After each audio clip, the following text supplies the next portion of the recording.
JHK here for My MMA News, and right now I'm joined by One Championship Super Series strawweight, Jackie Buntan. Jackie, how are you doing?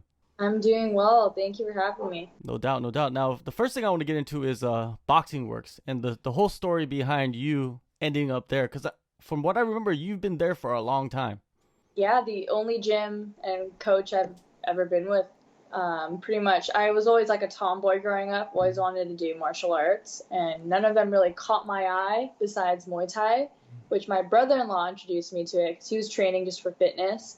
And I was still living around the same area in the South Bay of Los Angeles. So, like, right around when I was 11 years old, I just Googled the closest Muay Thai gym near me, which was Boxing Works, literally probably like 5-6 miles away from me.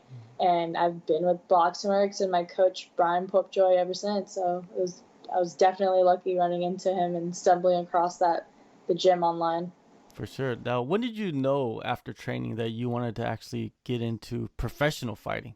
It probably wasn't actually until my later years as a teenager that I realized I actually wanted to pursue this into the professional league. Probably not until like I graduated high school when I was around 18 or 19 years old. That's when I kind of realized like I was in college doing general ed before figuring out my major.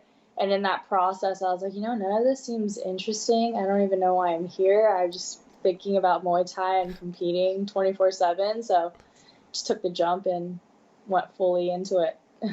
Were your friends and family, when you were growing up and participating in training, and were they all supportive in that? Because it's not a traditional path for, even for Asian families. Oh, definitely, yeah. My mom and sisters were really supportive of it. Like they thought it was cool while I was growing up, but it wasn't until like my second year when I was still in college, figuring out what major I wanted to do. I told them like, look, I'm wasting my time in school right now. This is not what I want to do. I want to pursue fighting and see where that takes me. Of course, they just want the best for me. They had some doubts because, like you said, especially in the Asian family, it's definitely not a common road people take. They'd prefer me to be a nurse or have some type of degree at the end of the day. But I always joke and say, I do what I want, and I wanted to do Muay Thai, so I just went with it. And working hard, having more successes, my family realized like, okay, she's actually knows what she's talking about, and they have my full support now. So So what aspect of Muay Thai do you feel like came easiest for you?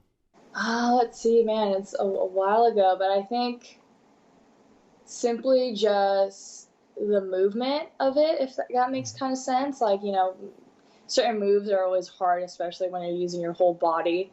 But especially coming from my family, I have like no athletic genes whatsoever. None of my family is athletic. None of them really did sports.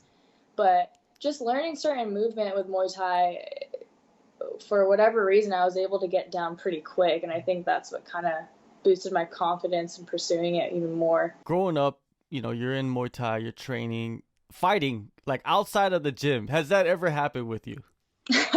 No, I've never been in a street fight ever. I'm like the least, confrontational person ever. But like all my girlfriends, whenever we go out, they're always like, I'm like waiting for the day someone tries you, Jackie. I'm waiting for that day, but I don't know. I don't think it'll happen anytime soon.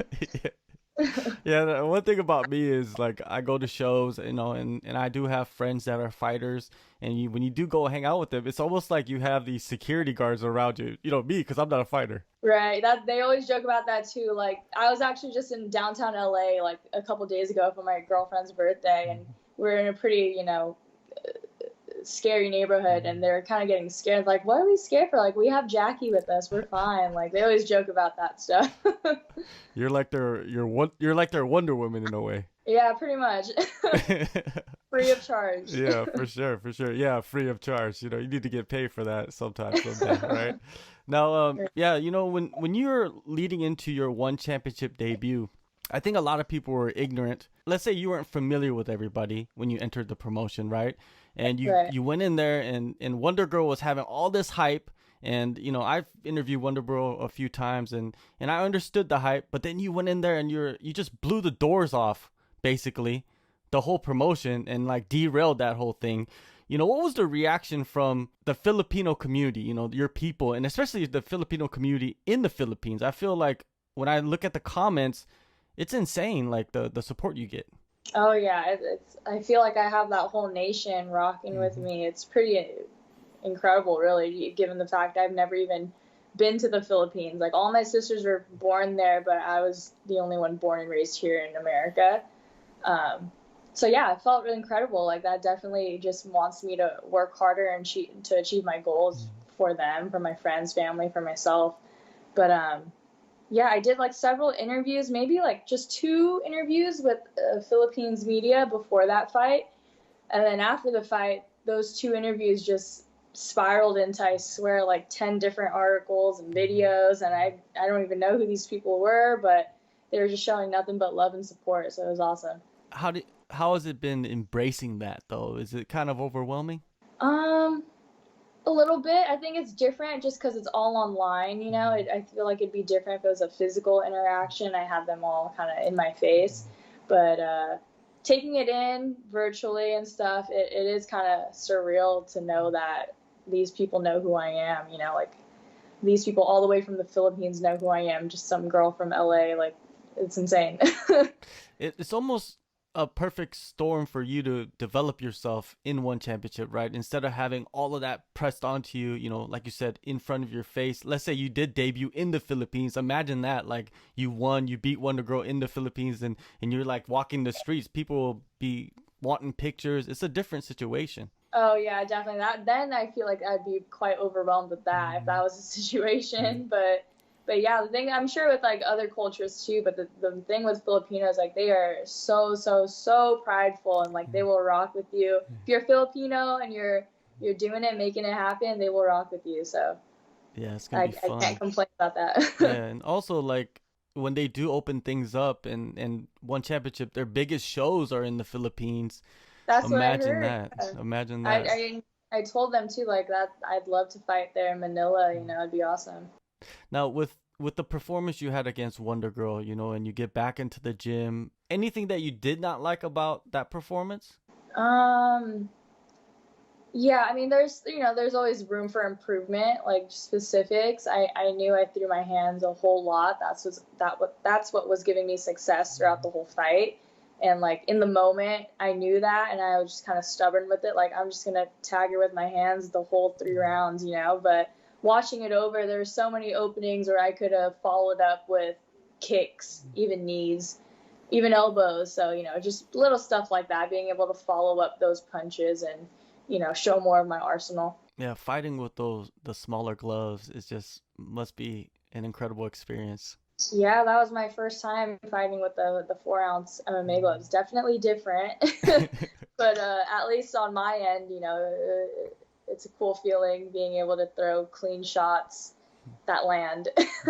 It didn't seem like it took you too long to get used to the range with the smaller gloves. You know, did you do something ahead of the fight where it helped you with that? Yeah, so like, my training partner Janet Todd, you know, she got signed to one in 2019, and her first fight with Stamp was in those MMA gloves. So I've been helping her train with those MMA gloves ever since. So we do a lot of drills, sometimes sparring with those MMA gloves. So it wasn't completely foreign. You know, still getting used to it. I feel like, in terms of defense and stuff, it's a whole different game versus having those big pillows on your hands. You know, but yeah, it wasn't completely new to me. So I had that good little warm up with Janet, and being able to train with the smaller gloves. For sure. Now you got one on TNT4 coming up. You're facing Vandaryeva. She's number 5 ranked kickboxer in the promotion. Did you expect to face a ranked opponent? No, I didn't. I didn't even know there were ranks in my division, just because I know it's kind of new. Like, I was just kind of figuring Wonder Girl would be higher up in the ranks because she had the most success with it, with her previous fights. But yeah, I mean, I feel like I'm ready to take on whoever they give me, and I think it'll be a fun fight, given that her and my training partner Janet fought, you know, a year ago. Yeah, that's an interesting dynamic that your training partner, your close training partner, fought her and finished her. What has she said about moving around with Vandaryeva?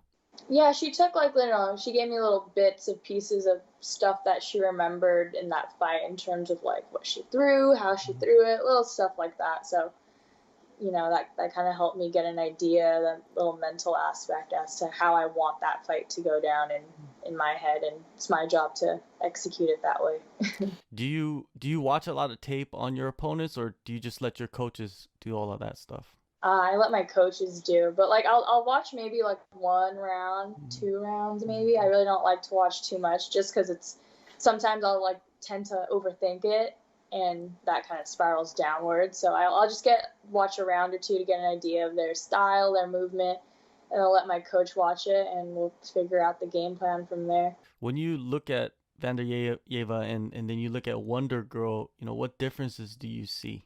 Well, physical ones would be like height for sure. Vandaryeva has a good amount of height and reach advantage to me. I think she's like 5'8". I'm 5'4". What else? The Wonder Girl, she's very Thai style, where she kind of likes to come walk through that straight line with straight shots or like a right kick, where Vandaryeva, she'll move around, but she'll kind of, I mean, from what I saw from her previous fight with Janet, kind of stay stagnant in the middle. So those are the slight differences I kind of noticed between the two.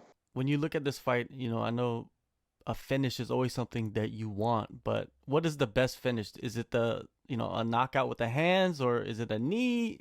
Is it the head kick? What do you like? I've never actually finished any of my opponents, so I feel like it'd be cool to finish her with hands just to actually do it this time versus my last fight. But, any like knockout with knees, elbows, kicks are always beautiful to watch. As gruesome as they are, they're still beautiful technique-wise. So I'm down for either if I can make it happen. You were so close against Wonder Girl too. I know, she's a strong girl. She got up. Yeah, she did. And she was rocky for a second. Yeah. She was rocky. So, it's going to be a fun fight. I'm really looking forward to you stepping back inside that cage again, April 28th.